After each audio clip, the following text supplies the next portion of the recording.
Много хора вярват, че по-младите жени естествено предпочитат по-възрастни мъже. И в много случаи това е вярно.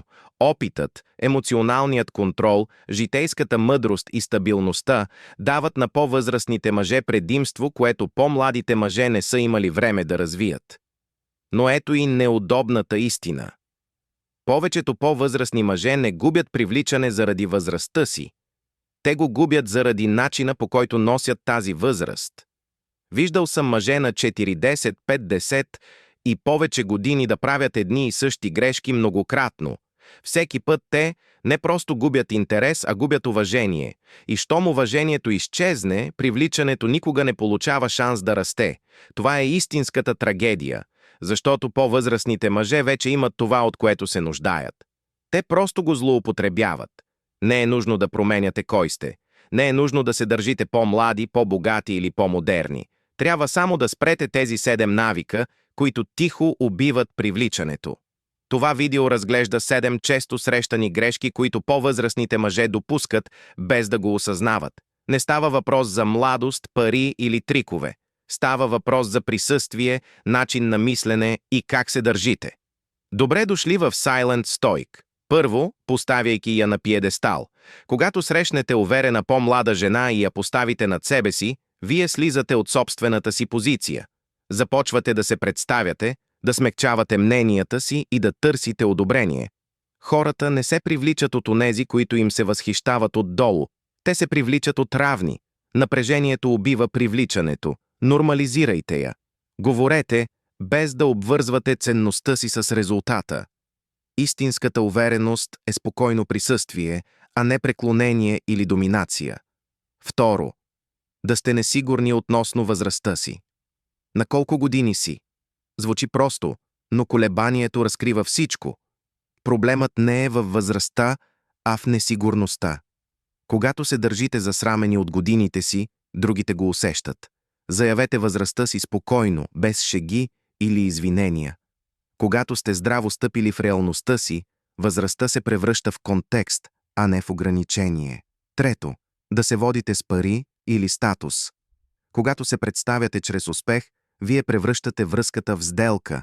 Парите не създават привличане. Присъствието го прави. Здраво стъпилият мъж не рекламира стойността си. Той я оставя да се усети.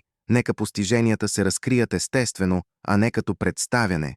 Четвърто, действайте като ментор, вместо като мъж. Постоянните съвети и обяснения убиват полярността.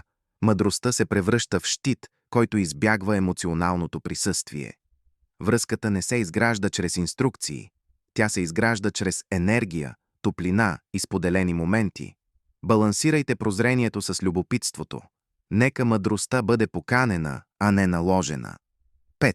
Прекалено много усилия да изглеждате млади. Натрапчивият жаргон, модерните дрехи и заимстваното поведение сигнализират за несигурност. Автентичността не може да бъде фалшифицирана. Не се конкурирайте с младостта. Въплъщавайте зрялост, обличайте се елегантно, говорете естествено и оставете опита си да се покаже. Приземеното присъствие е по-привлекателно от всяка тенденция. 6. Превръщане на разговора в автобиография. Привличането не расте от постиженията, то расте от присъствието. Когато разговорът се превърне в самореклама, връзката избледнява. Приземеният мъж слуша, остава спокоен и създава пространство. Неговата стойност се усеща, а не се обяснява. 7. Пренебрегване на физическото ви присъствие. Опитът означава малко, ако тялото и присъствието ви не отразяват дисциплина. Външният вид, стойката и грижата за себе си предават самоуважение. Това не е суета. Това е намерението. Мъж, който уважава себе си, привлича уважение без да го изисква. В основата на всичко това е една истина. Привличането не е в това да се стараеш повече. Става въпрос за това да признаеш себе си без да се извиняваш. Когато спреш да доказваш, да се представяш добре и да криеш несигурност, уважението е на първо място, а привличането следва естествено. Ако това ви е харесало, харесайте видеото, абонирайте се за Silent Stoic и коментирайте кой навик ви е направил най-голямо впечатление.